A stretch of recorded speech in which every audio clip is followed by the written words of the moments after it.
And that was a difficult-ish passage to the point that I remember even Sandeep saying that some of his students, they came back saying that they didn't understand anything about the passage and they still managed to get it right. On pacing, yes.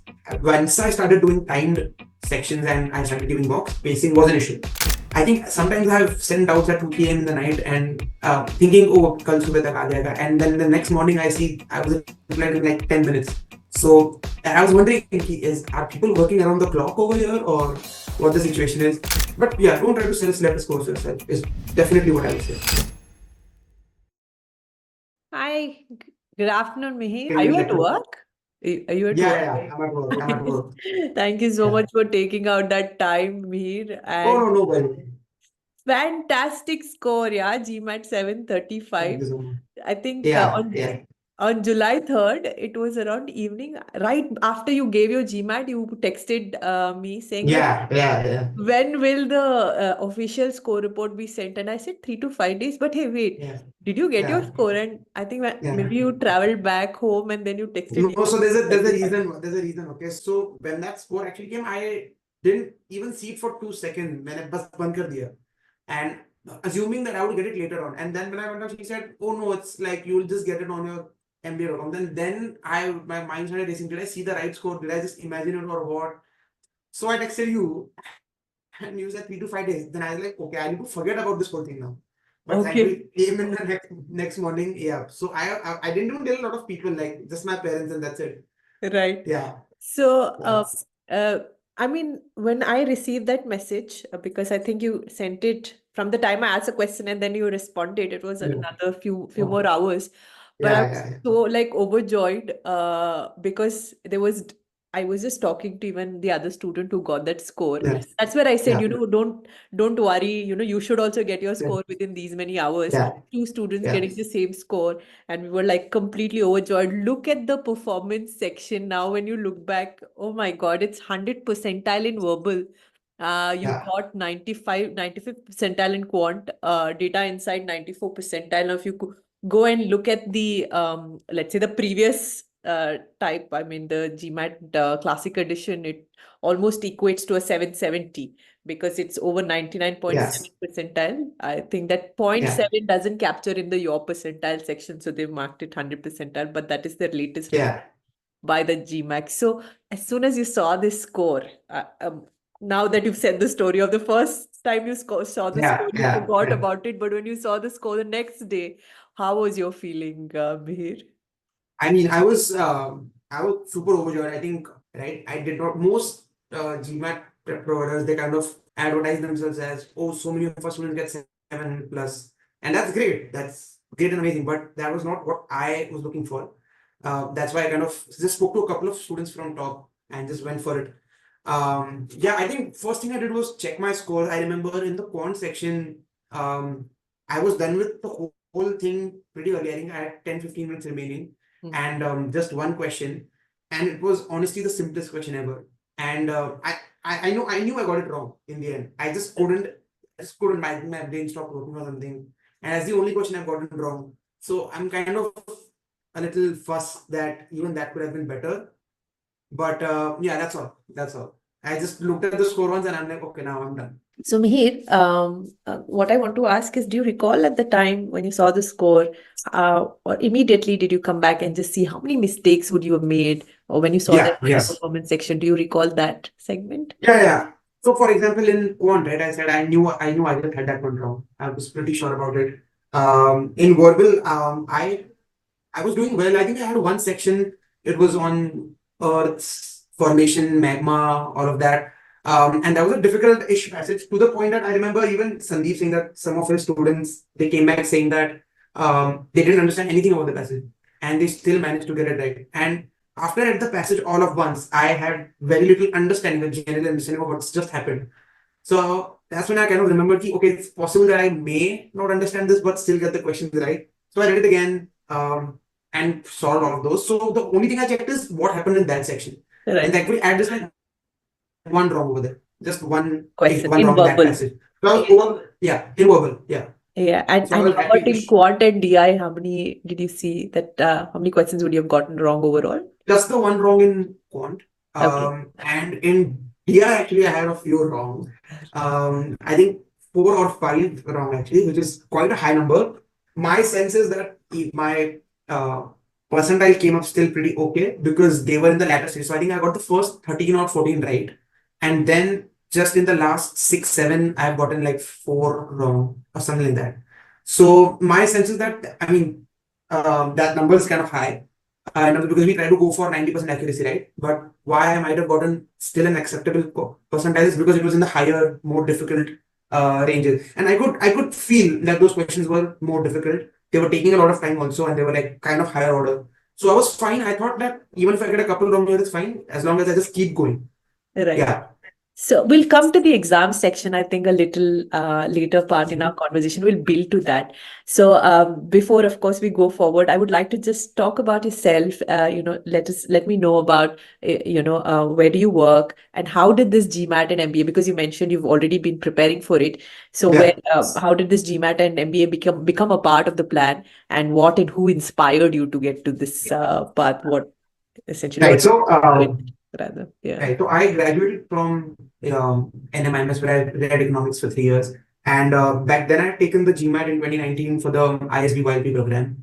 I got a decent score. I got the admit as well. After that, I started working with DE Shaw. I did that for a year and a half. After which I moved to Nomura, where I was part of their global investment banking program. Did that for close to 2 years, and now I currently work with Avendus, the private equity arm, where we manage a $250 million fund. We're also raising a new one right now. Why I wanted to take the GMAT again is A, because it was expiring. It had been 5 years. Right. And but jokes apart, why I wanted to, I'm pretty sure I wanted to do an MBA. Just in terms of why I didn't go to the ISB program is because I kept seeing good progress in my career, and I thought I just kept thinking, can I try for more? यहाँ पे आगे, can I try for something more? Can I try for something higher? Aim for something higher. So, and I think now I felt like it's the perfect time for me to kind of go into an MBA program, learn, with others who've been in my industry as well as in other industries, and then kind of, move into the higher bracket of, functional job, right? So that was the decision behind doing the MBA. So yeah, that's kind of how it happened. But more importantly, I think the philosophy matched a lot. You were already Yes. set with that mindset, and probably Yeah. your workplace also, because now you're seeing that, you're making such a big progress in terms of funds, and I'm sure you would now like to see, into 5 times the funds, and that would more possibly happen when you have a global exposure, get a tag to your name. And I think that Sandeep also keeps pushing that, this is not the limit. There's so much more. If you're already doing well, or you're already at a certain point, you can do 5 times more. Yes. That you dream a little bigger, and the philosophy matched. You got the right mentor. So, Yeah. looking back at your preparation, you mentioned that now you wanted to structure it Yeah. better with the GMAT preparation. And how did you go about structuring for maximum effectiveness? Coming from the resources that you utilize, from the portal, Yeah. from study plan, and you were a part of a self-paced course, right? So, Yeah. could Self-paced course. go about telling us that? Yeah. So I think one thing I kept pretty constant from the beginning is to follow like the whole process to the last T, right? Not try to take shortcuts, because that's usually been my approach a lot of times. And I think a lot of people who smartish people, they try to cut corners and they're like, oh, we know, yeah, let's. But this time, what I actually try to do is follow everything to the T as much as I could. I realized that I needed a process, right? GMAT can sometimes be super like weird, the logic section and the biological, I mean the conditional reasoning section on the verbal can be super weird for your normal understanding to kick in, right? So you kind of need a process. So I went with that. Even the smaller process, like, okay, how can a verbal question be broken down into a mathematical formula? Okay. Yeah. And then I think all the pre-work, post-work, just kind of okay, even so I thought, okay, maybe post-work I won't do it, I'll do it later. But no, I still kind of kept going, even though that meant I took my GMAT a little later than I wanted to. I had to also take some time off work to kind of completely get into the zone in the last 2, 3 weeks, right? But yeah, I think just like subscribe to the process and then just like kind of follow it. I think that would be all. That we will. And so, Yeah. in terms of any specific strategy that helped you in verbal section, and we'll look at all the sections per se, Mhm. but what were your initial weak areas, specifically looking at RC, or any specifics in RC that you were not able to, like, what was your initial percentile or accuracy percentile, and then what specific resources at top that helped you, break So through? correct. So for that, I'll just say that I took my time initially. Okay, I start slow is what I would say. Right. Allowing if I allow myself to start slow, and by that I mean maybe like I think in the pre-work there's always a PDF that you have to read. You have to do that pre-read, solve a few questions, check them, then attend Sandeep's class. So some of it is repetitive, some of it is repetitive. I agree with that. And he always says that, initially do it on time, right? Do it on time and just, I kept thinking, how will this translate into the time sections? But again, as I said, like follow the process. Initially, because I took so much time right from the very beginning, my accuracy was in the 90 to 100% range, which was surprising to me. Like, and that kind of reinforced me to, like positive reinforcement. If you're seeing results early on, you'll kind of stick to it. That's what happened with me. I was worried about how it translates when I start doing time, right? And there was some drop. There was some drop. Like I think I went from 90-95% accuracy to 80% accuracy, which is 4 out of 5 correct, which is not all the way there. You still need to go like 85-90% accuracy, but that is something you can build on, right? So I think yes, follow the fact that you can do on time in the beginning, get your accuracy up to a very high range where you are so confident about your answer that you don't need to check the uh, answer key. And obviously that doesn't happen in all of them, but as long as you're doing 80-90% of the time, you'll be sorted. So that's kind of what I stuck with. So you took, because I'm so glad we are having this conversation, because a lot of students that I'm talking to, they're in this phase of preparation key. Hmm.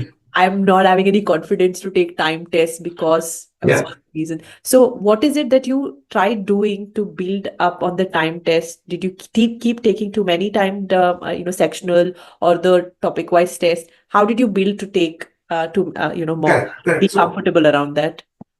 I think what I did over there was, yes, once, okay, so all the course can take some time, right? So by the time you're on the sixth session of RC or sixth session of CR, the first session might have become distant. So do a quick revision, did a quick revision, warmed myself up on some of the sectional tests, right? Okay, let's do a few questions of RC, let's do a few questions of CR, like warm yourself up. And then before I took my first real full test, right? What I did was, I took all pressure off it. There was no pressure to, oh, let's get the perfect score the first time around. Take the pressure off it and then just go in with a clear mind. I think that's what worked for me at least. Some Right. people do very well under pressure. I don't think that Equal. works for everyone. So that's what I did. Yeah, I kept myself right, just warmed up on some of the initial concepts. Like at least for let's say for CR, right? We do I think inference is something that we do early on in the program, and then we towards the end we finish with evaluate question. So towards the end ऐसा हो सकता है कि inference के बहुत concepts नहीं आ रहे. So just as long as you've done it very thoroughly the first time, the warm up should be very fast. You come back to it very quickly, right? The mental recall is very quick. So give yourself a couple of days, maybe a week for that. Then sort some sectional tests and then get to it. I do not generally think that you need to do more than 5, 6, 7 mocks. That's fine. So yeah, if you can do more, if you can really do 10, 12 and hit all of them out of the park, that's great and amazing. But if you've got the process right, 5, 6 mocks are also enough. Great enough. Yeah. And so this was verbal. How do you have to say about quant and DI in your preparation phase? And D, I would say that so prep for quant is fine. Okay, that went fine. I think where the real game changer is that top K mocks are super difficult, like really, really difficult to the point that I was in the 80-85% accuracy range. And then suddenly I know I remember I did one of the NDA.com tests and I was like, this cannot be the same test. It genuinely cannot be the same test because not I finished like 15 minutes earlier. I had 15 minutes to go. Whereas on top tests, I usually had like I was short of 2-3 minutes.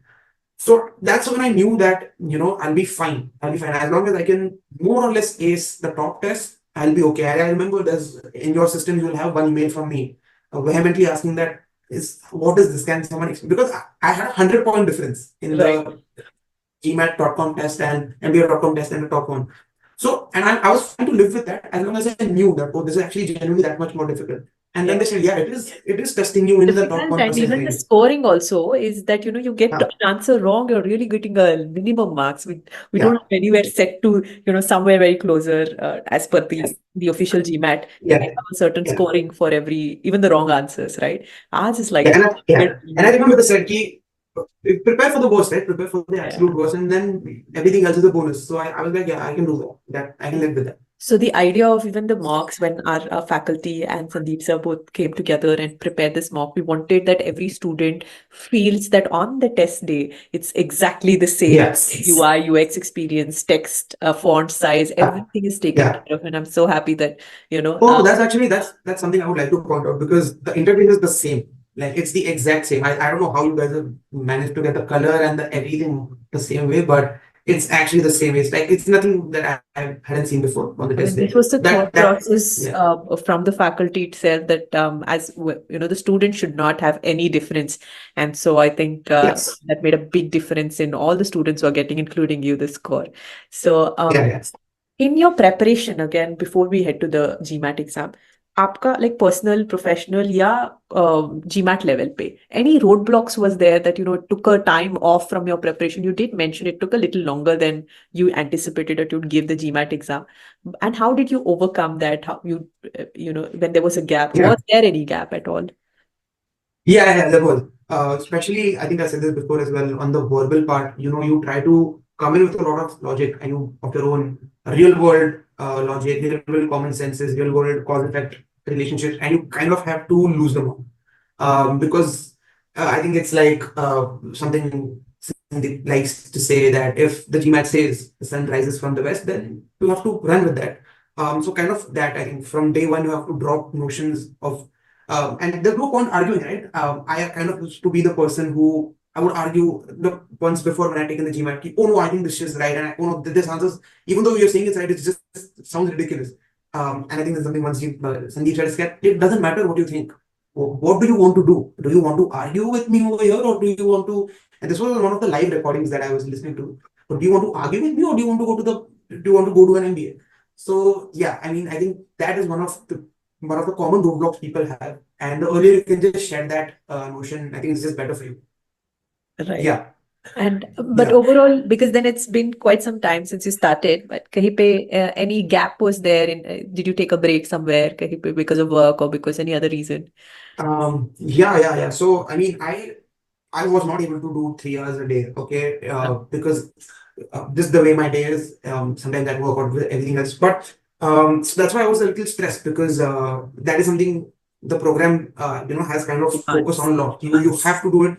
But what I tried to do was even if I can do it every day and every day for 3 hours, I should at least look at it for 3 to 4 times a week. And whenever I do, then let's try to make that as high quality as possible. Even if let's say I'm not up there on the quantity, let's try to make it as high quality even when I'm doing it. And then that's when I knew that I have to take a few weeks off work in the end, because if someone's been doing it consistently for 3 hours, 2 3 hours a day for 2 3 months, they don't need to do that. They genuinely do not need to do that. I knew I had to because my initially it was a little slower. So yeah. Those were the thing. So on the Yeah. dates, did it feel any different that today is very different from the days that you've been preparing? And what was the section that you chose before you attended before you started your exam? What's the Like the order of orders. exam? Yeah, order of exam sections that you chose, and Yeah. how about your pacing? Did you in through all of the section? Okay. So I'll just begin with the order first. I went with verbal first because I wanted to get like I was like, let's tackle the toughest one first, and then the rest should be quant and DI should be pretty okay to go with. So I from day one, all the mocks that I took, I only did it with verbal, quant, and DI in the end. Yeah, that's one. On the second part is if the test didn't look any different, not really. I think there's just something about the fact that if you've prepared for a very hard exam and you know that in your head you'll be okay on the final day. I had to keep telling myself that don't let that thought overcome. Oh, I'm now going to go into an easier exam. I knew it was going to be an easier exam from what I prepared for. But just keep that as a thought in the back of your head to comfort you when you might be getting anxious. But that's second. On pacing, yes. Once I started doing timed sections and I started giving mocks, pacing was an issue. So what I realized was that even um, when I started, I would get the score, like I would take the mock, get the score, and then look at the questions, whichever I hadn't even attempted. I would attempt them as if without even looking at the answer. And I saw that even there, my accuracy was the same as for the rest of the exam, 80 90%. So then I knew that pacing had to be improved. And for that, what I did was largely in verbal, in CR or in RC. If I do not know the answer and let's have eliminated three, I think any top student can eliminate three just like that. Without even on the hardest question, three answers are going to be useless. Even if you do not know and between the remaining two and it's been 2 minutes and over, go ahead. Like you can go ahead and come back later. That's something I just stuck by. I think in one of the strategy calls that I have attended a few days before the exam, I had asked this exact question at how and I told them my exam is in 4 days, so let's be realistic about what I can and cannot do. Right. And the answer was keep go ahead. Go ahead. You on the exam day, you will not have those many questions that trouble you that much. Just go ahead and you can come back. Yeah. So Yeah. I kind of and it can be difficult for people. Like it was super difficult for me to do it. Always you always feel like you're 90% there, right? Oh, if I just spend like 20 seconds more, I think I'll get the answer. But don't do that. Probably not worth it. Yeah. So now you've attended both the exams. So the feature that the GMAT Focus Edition has introduced, the bookmarking, Yeah. coming back and Yeah. revisiting, changing. Did you think that kind of helped you? Did you utilize them or Oh, yeah. a trick? 100%. 100%. I think as soon as you are aiming for 760 and up or even 740 and up, 750 and up, you know that on this exam day, you are realistically only going to have two or three questions that are going to bother you. Okay. And I think GMAT made it a little too easy for this range. And I think everyone at top should be aiming for that score, right? I think that's the whole program. So they've kind of made it easy. It's a hack almost, I would say, that you can go back and change three answers. So yeah, it's actually that's made it very comfortable. Right. And Yeah. overall, how was the support from the faculty, strategy, be it or question Oh, Q and answer? yeah. So I think right from the beginning, and you may also remember this, that I had a lot of problems with. I couldn't make sense of the Excel, and I think you guys even made a new Excel so that would be easier for me to understand. Not for me, or for I think maybe Everybody. even others who had problems with it.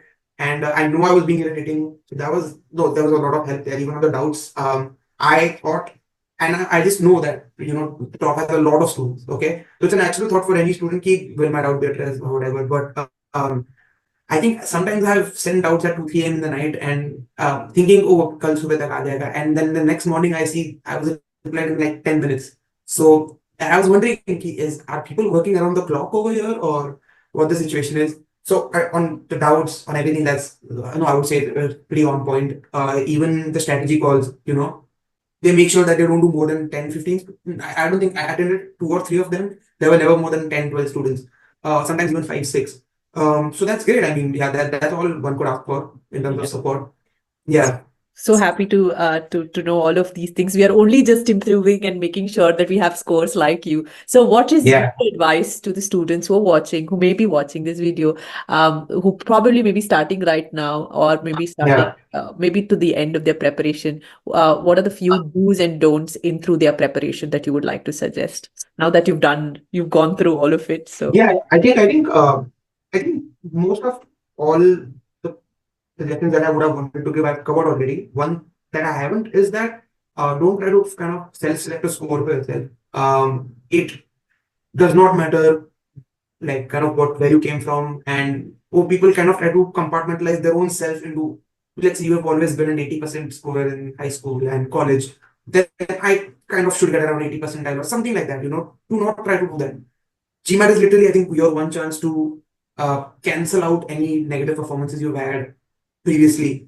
Yeah, just do not select a score for yourself. If why not try to go for that 800? Maybe you won't get it. Most likely you won't get it, right? I think few people, one or two people get it. But yeah, don't try to select a score for yourself. Is definitely what I would say. right. And Yeah, anything don't during the preparation, do and do's, don'ts obviously cover in that one thing, but that's don't don't skip for sure. Don't skip. Don't not ask doubts. Keep asking doubts. I think just an example is up until 2 days before the exam, I kept getting probability and PNC questions wrong.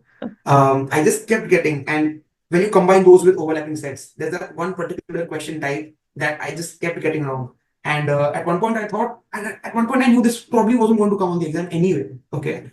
a couple of websites also said that no, this probably has never usually never tested. But I remember getting onto the strategy call where I asked, how can I this one particular concept I can get it right?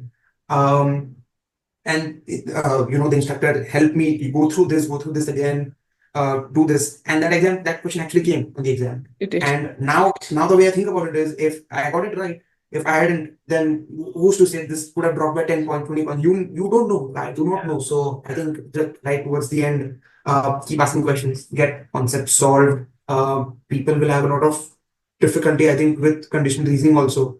But maybe they can take it from me that there is a way it can be solved through a process, through a real formula. Real. So yeah, just get that right, get the basics right, and then run with that. Super. So during the evaluation phase, when you initially joined, Richa mentioned, so this is a part of what next for you, right? She had mentioned that, you would like to apply to Wharton and Columbia. You had written it yourself. So does that remain the target now? Because the score is phenomenal, fantastic, and an impressive score, which would get you to any school of your choice. And I'm sure you're targeting these schools. So the very first obvious choice is the finance, Wharton and Columbia, or are they all the other schools? And are you applying in the round ones? So I think I'm just trying not to get ahead of myself, because I know that this is one step clear. And trust me, I have a lot of ideas in my head right now and this and that. But once again, the idea is just to keep the eyes head down, eyes on the prize, and just run with it. And then hopefully, in 2 months, with the help from top, let's hope I get there.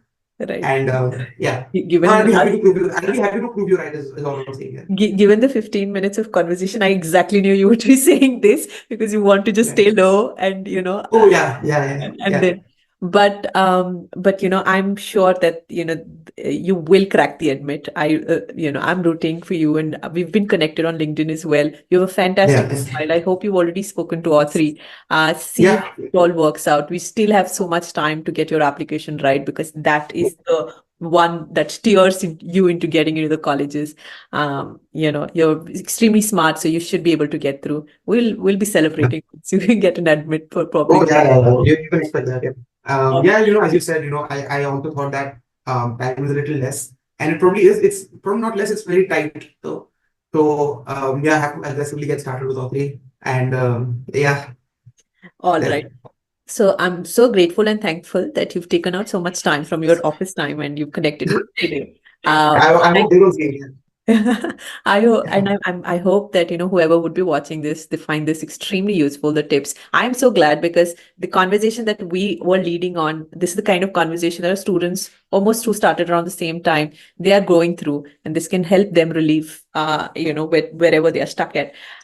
Thank you so much for sharing such wonderful insights about your preparation, and thus the score gives a lot of people an inspiration to get that kind of a score and be at wherever they have to.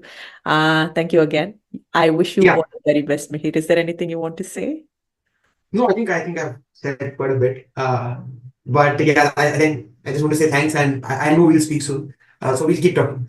Yeah, I also have to thank especially on behalf of Sandeep sir. He's supremely proud. He was initially supposed to have a conversation with you, but he's extremely proud. And all of us at Top 1% are proud. We obviously share this news with everyone, the faculty and the team, the facilitators and the faculties. And we celebrate, bigger way. No, I'm actually looking forward. I think sometime this weekend I'll speak with Sandeep as well. And I'm looking forward, because for the last 2 months, I've only been hearing his voice every day, right? But on the self-recorded, on the self-paced course. So yeah, it should be. I'm looking forward to chatting with him. Hopefully very soon. And but again, I have to convey this, how proud we are all that we've been able to give this. We've been able to be a part of this chapter for you. There's so much bigger that is coming up for you in your life. Thank you so much. Thank you so much. Stop. Yeah. Bye. Take care. Bye bye. Thank you. Bye bye.